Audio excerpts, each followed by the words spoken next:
Bonjour et bienvenue dans le podcast Samedi de lire. Cette semaine, une semaine un peu spéciale. Alors, je serai seule pour faire un avis de lecture. Marie-Claire est absente du podcast, mais elle sera de retour très bientôt.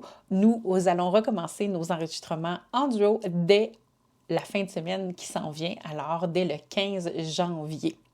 Aujourd'hui, le podcast que j'enregistre sera diffusé le 14, c'est-à-dire juste un peu avant notre série d'enregistrement. Et j'avais le goût de commencer l'année 2023 et j'ai bien demandé l'autorisation de Marie-Claire si elle acceptait que je puisse faire un avis de lecture seul sur notre podcast duo. Et elle a dit oui avec le plus grand des bonheurs. Alors, c'est seul que je vais débuter l'année 2023 pour vous présenter mon avis de lecture d'un livre qui s'appelle « La quiche fatale » d'Agatha Raisin. Dans le fond, le titre, c'est « Agatha Raisin et la quiche fatale ». Mais avant d'aller plus loin, je vous invite tous à aimer, partager, commenter et aimer. Non, je vous l'ai déjà dit, aimer, hein? Plein d'amour en 2023.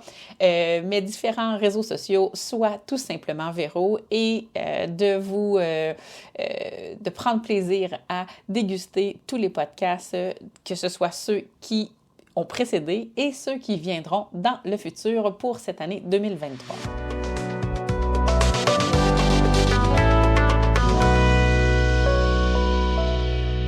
Tout d'abord, une belle année 2023 et je vous le souhaite en fonction de ce que ça signifie pour vous. Ce que j'essaie de dire maintenant, c'est simplement que si pour vous, ça signifie quelque chose et que ça vous apporte de la joie de recevoir des vœux sincères de bonne année, alors prenez-les, acceptez-les. Et pour ceux qui sont dans un autre état d'esprit, bien, laissez aller ces mots, s'envoler et s'effriter avec le son. Alors, ne leur donnez pas plus d'attention que ça, mais pour ceux qui apprécient ce début d'année et ces vœux qui sont sincères, je ne vous connais pas individuellement, mais sincèrement, je vous souhaite vraiment une belle année 2023 parce que je crois philosophiquement et spirituellement que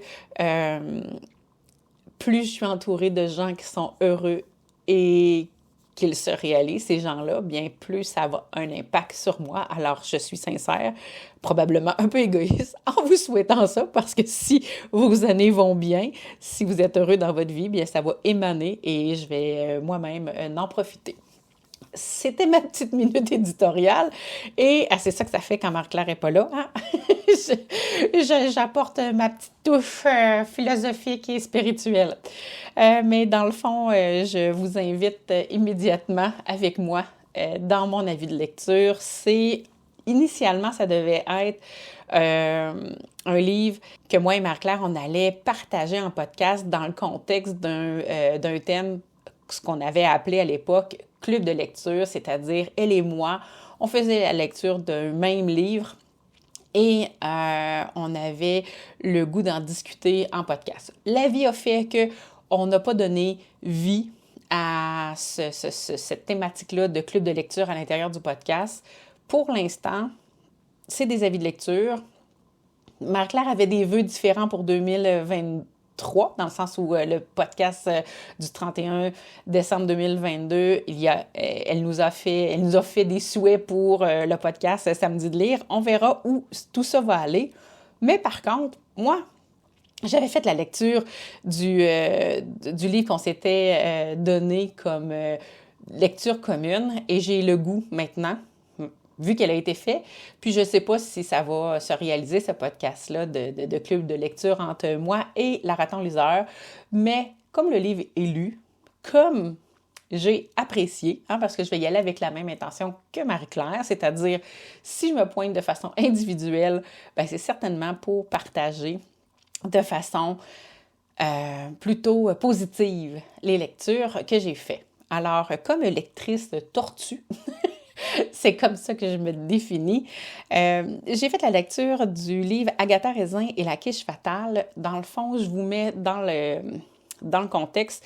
C'est un livre qui fait partie d'une série de 32 livres. Et là, on se met... peut-être qu'il y a d'autres livres qui ont sorti depuis.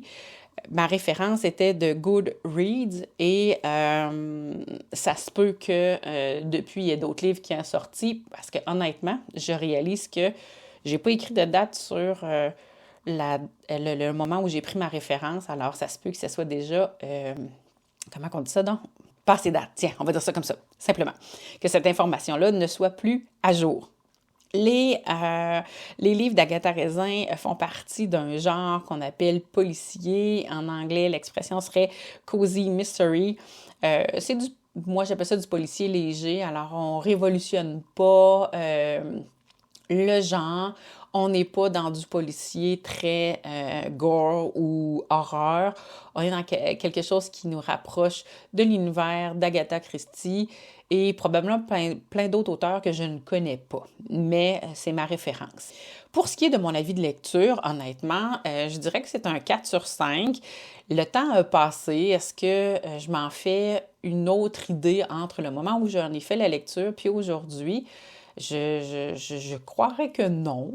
Ça reste quand même, je suis encore cohérente avec ce que j'avais comme idée de cette recommandation de livre-là. Comme je disais tantôt, on ne change pas le genre, on ne révolutionne pas, il n'y a pas de... ça reste un livre, une enquête policière. Alors, si vous n'aimez pas les enquêtes policières, ouvrez pas la première page, là. Tournez pas la couverture, ça ne sert absolument à rien. Ce n'est que ça. Puis, depuis, je n'ai pas fait d'autres lectures de cette série-là. Ma mère en a quand même une coupe. Je m'étais dit que j'allais me donner l'opportunité de lire le deuxième parce que j'avais bien aimé le premier, mais cet engagement-là, je ne l'ai pas respecté. On verra si 2023 m'apportera la suite de la série d'Agatha Raisin, mais pour l'instant, c'est La Quiche fatale qui a rempli mes yeux et mon imaginaire avec beaucoup de plaisir, de légèreté, des sourires et vraiment un contexte très agréable qui se passe dans l'époque, je dirais plutôt actuelle et dans c'est un Londres, c'est un Angleterre contemporain. C'est un très bon livre. Moi, j'ai un coup de cœur pour le personnage principal qui est Agatha Raisin.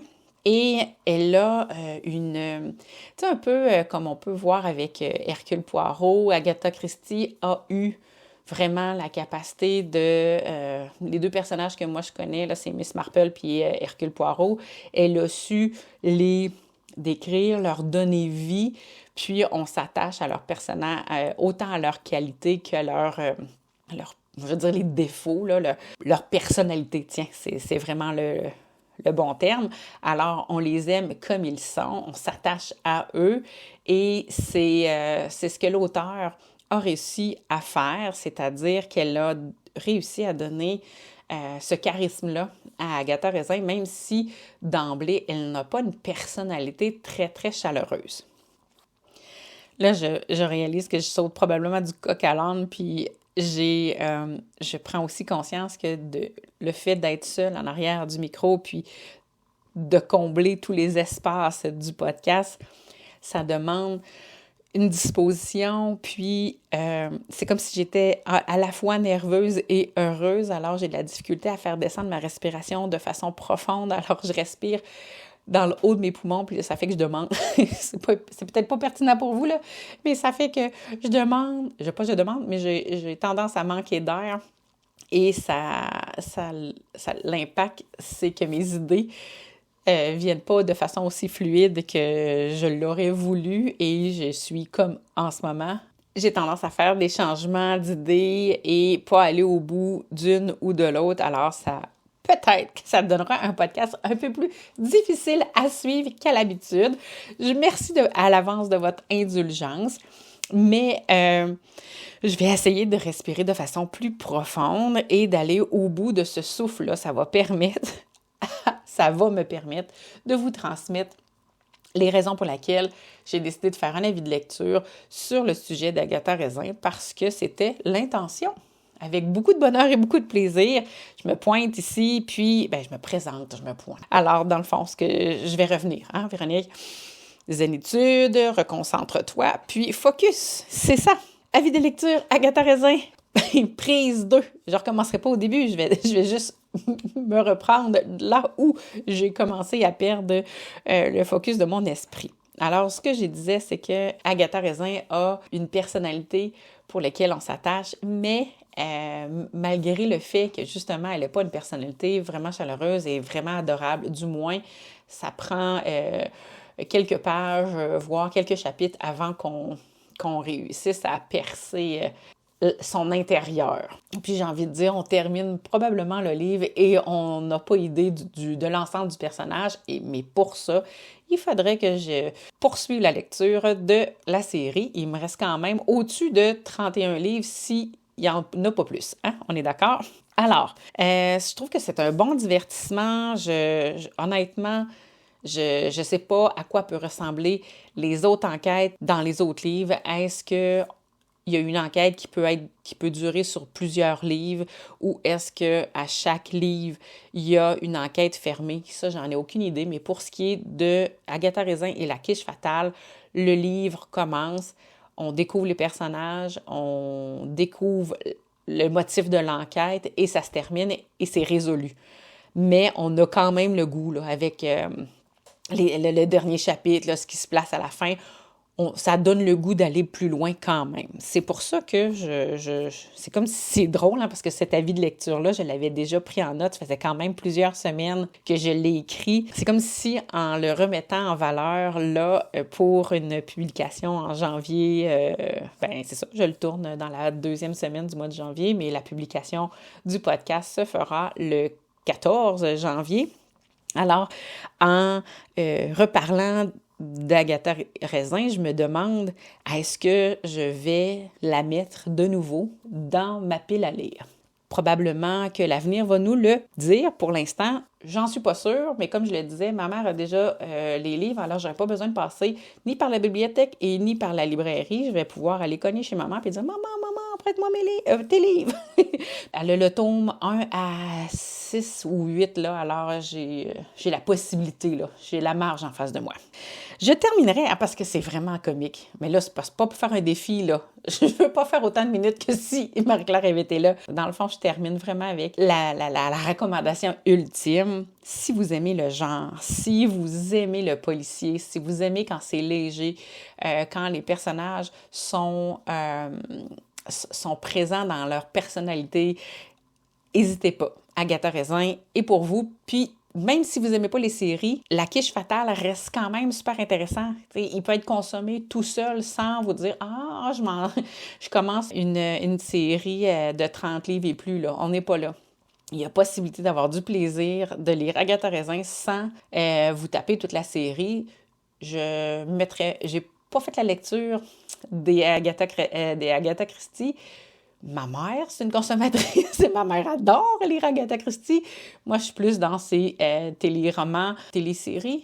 En tout cas, les films qui sont pas sortis au cinéma, mais qu'on voit à la télé. Hein.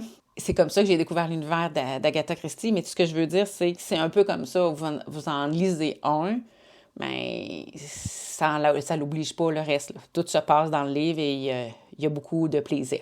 Alors, j'ai l'impression que je me répète. Puis, j'ajouterais, avant de terminer, que si vous n'aimez pas le genre, allez pas là, allez-y pas. Si vous n'aimez pas le policier, si vous n'aimez pas quand il y a des points d'humour, quand c'est léger, si vous n'êtes pas fan de cet univers-là, je pense pas que c'est, selon mon avis, je pense pas que c'est le livre d'Agatha Raisin et La quiche fatale qui va vous faire changer d'idée. Je pense pas que ce livre-là va amener des auteurs non convaincus dans cet univers de Cozy Mystery. Je crois que ma recommandation, mon avis de lecture, se termine sur ces mots. Je suis très fière d'avoir essayé l'avis de lecture seul. Vous avez été présent avec moi. Vous avez vu qu'il y a des petites lacunes. Par contre, je ne sais pas si cette expérience sera renouvelée parce que dans le fond, l'objectif, en publiant un podcast avis de lecture seul, c'était pour maintenir le rythme, c'était pour me relever justement moi le défi de le faire seul, puis d'éviter qu'il y ait un trou dans notre saison parce que on se met dans le contexte. Moi et Marie-Claire, le podcast Samedi de lire vit, dans le fond, il est actif à l'automne et à l'hiver. Des fois, on pousse au printemps, mais on prend la pause l'été, c'est sûr, sûr, sûr. Alors, je me disais que vu qu'on est dans notre période active de podcast, pourquoi pas en profiter, ouais, c'est mieux formulé, pour faire un avis, maintenir les avis de lecture aux 2 semaines et donner à vous, les auditeurs, le plaisir de quand même garder le podcast Samedi de lire actif dans votre playlist. Alors, c'est sur ces mots que je termine le podcast. Je vous souhaite à tous de passer de merveilleux moments. Encore une très belle année 2023 et bientôt, vous aurez l'opportunité de réentendre Marie-Claire, la raton liseur. Elle sera de retour très certainement. Et si je me présente de nouveau de façon individuelle, bien, ça sera très certainement pour vous parler de nouveau d'un prochain livre. Mais en attendant, je vous invite à partager, commenter, aimer ce podcast, bien sûr, mais aussi les différentes publications sur mes différents réseaux sociaux. Pour moi, c'est tout simplement Véro, et je me permets, même si elle n'est pas là, parce qu'elle est au cœur du projet du podcast littérature, c'est-à-dire La Raton Liseur. Vous pouvez rejoindre Marie-Claire sur La Raton Liseur sur Instagram. Alors, au plaisir de vous revoir ici ou ailleurs. Et en attendant ce rendez-vous, bien passez de merveilleux moments à tous. Bonne journée!